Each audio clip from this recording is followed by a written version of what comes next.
we've been looking at resistant motion for a little while. Resistance, we mostly think of it with regard to air, but like we said at the beginning, anything, any medium can resist, right?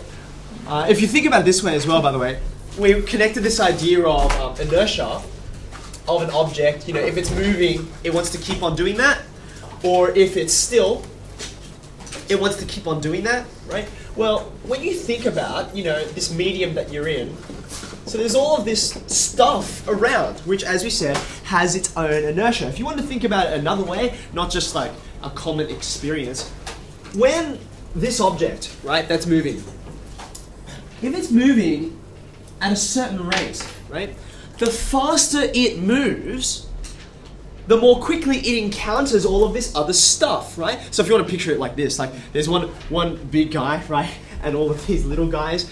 Obviously the little guys aren't going to be able to stop the big guy on their own, but en masse, right, literally en masse, when there's a whole bunch of them, the faster this thing is going, it'll collide with them faster. So it will have to deal with their inertia faster, which is why they exert more resistance. They slow it down more because there's more of them. Okay. Now, we've looked at resistance in general, but now we want to particularly think about gravity, not just because it's important and part of our daily experience, but because it just happens so much. Like, so many questions just introduce both of these together, and they interact with each other. And the important thing about understanding how they interact is that based on the direction of motion, that's what this is about, which way is the body going?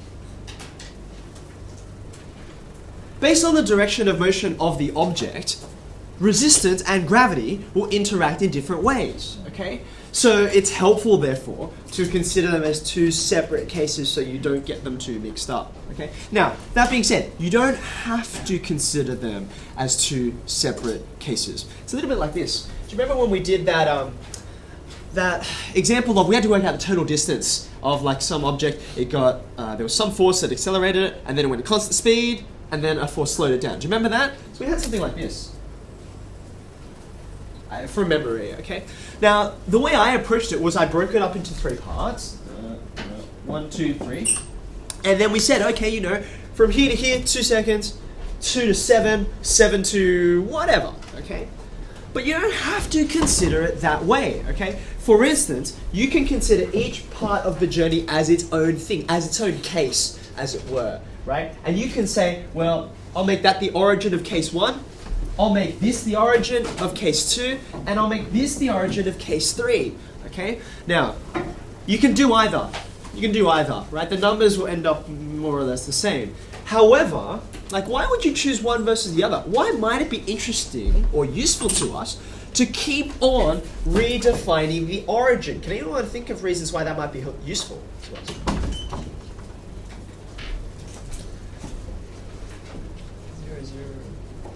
If you go back to when we did this question, actually we did a couple of them. One of the things that happened was, I think, for instance, over here, one of them you had to go from 7 seconds up to 8.6, and then you had to do a definite integral between those boundaries, okay? Now, because you've got these awkward numbers, it makes it just that little bit more work to evaluate what the integral will be, okay? In case 1, where it was 0, 0, that integral was so easy, because you just chuck 0 into it, right? If the more you can chuck 0 into it, the faster your calculations will be, okay? Obviously, that adds in the additional sort of, you've got to keep track of where you are and which origin you mean, but it's very useful. And that's what we're going to consider in this case, okay? So if we go through this and you get in a bit of a twist, don't freak out. You can still just consider it as one continuous journey, you know? I'm going to talk about the up and the down part. But it is really useful. It is really useful, right? So let's consider just the classic example. Here's the ground, okay? An object gets projected upwards, and then it comes back down. So I've got an upward part of the journey, and I've got a downward part of the journey, okay? So for the first part, what we usually say is, well, let's make the origin where you begin. That's the projection point, where the object is projected from, okay? Now, but right at the beginning of resisted motion, we said it's helpful to define resistance, right, as against the direction of motion, and I'm defining the direction of motion as up. So, we'll call up the positive direction, right? Now, therefore, think about this resultant force. there's going to be the resistance, and then there's going to be the gravity. We'll deal with gravity first, because gravity is always the same, okay? If the positive direction is up, which way is gravity going? Or I should say, what should the sign of gravity be? It should be negative, right? So I'm going to stick in minus mg there, okay? At the same time, I've got air resistance. Now, because I'm going upwards, right, which direction is the resistance force going in? It's going downwards, which means it's also negative, okay? So I've got a negative here. Now, just as a little note, some textbooks will put, this is about resistance, right? So they'll sometimes call that R for resistance, okay? Just personally, like this is just a very, whatever your preference type thing is. I don't like to call it R. I prefer to call it FR. I'll tell you why. In all these kinds of questions, particularly what we're about to look at, you know, there's pronumerals flying everywhere, right? And it's so hard to keep track of everything.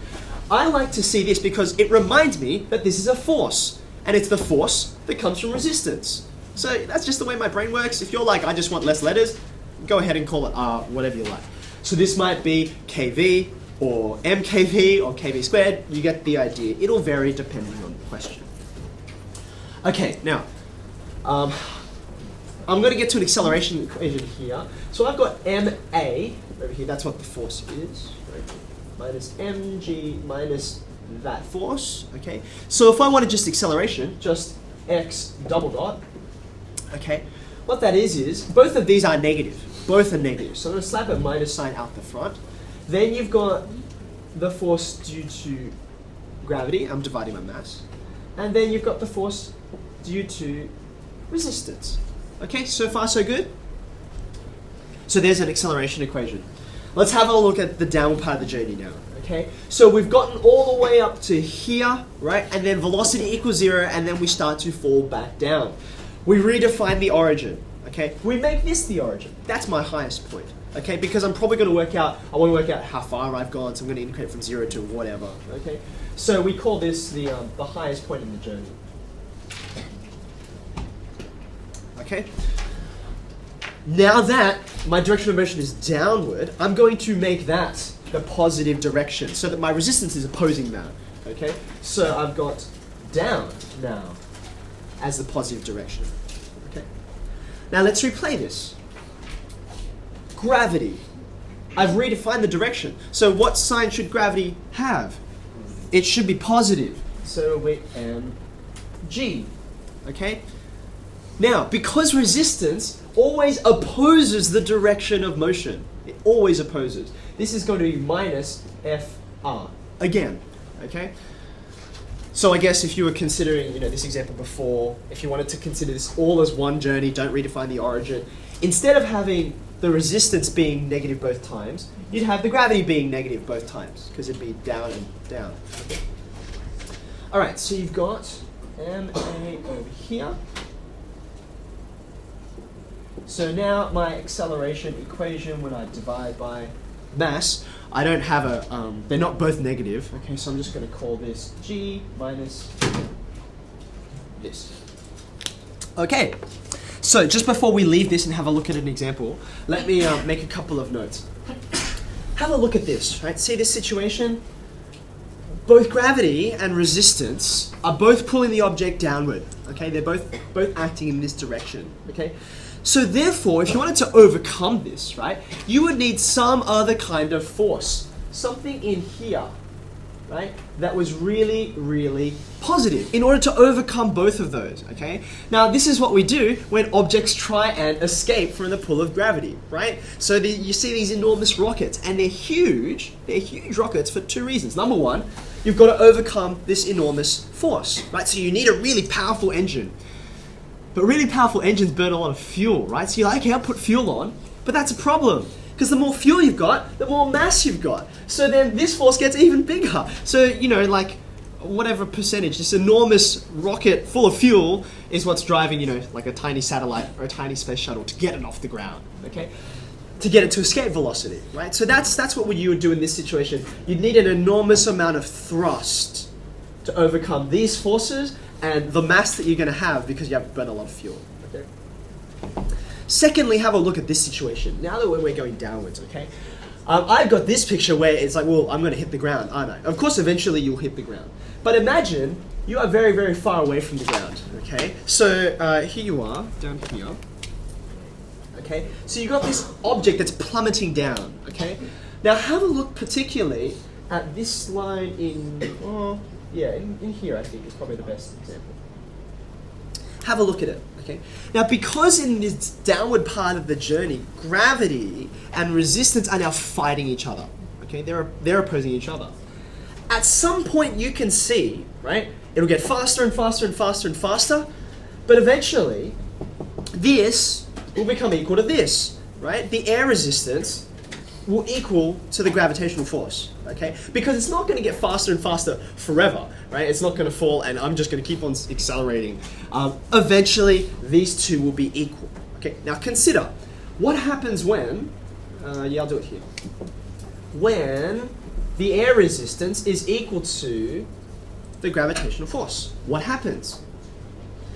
Well, this over here will be 0, right? And according to the first law of motion, when you have a resultant force of 0, what's going to happen? It's just going to be constant speed. It's not at rest, is it? It's uniform straight line motion, okay? And when that happens, you're going to have, if it's a force of 0, you're going to have an acceleration of 0, right? So when you integrate up with respect to time, right, you have a constant velocity, and we call that the terminal velocity, okay? That's as fast as it's ever going to go, right? You can also see, by the way, that the bigger this guy is, the bigger the gravitational force, the faster this is going to be, right? So if you've got an object that's accelerating things faster, then your terminal velocity will also be faster.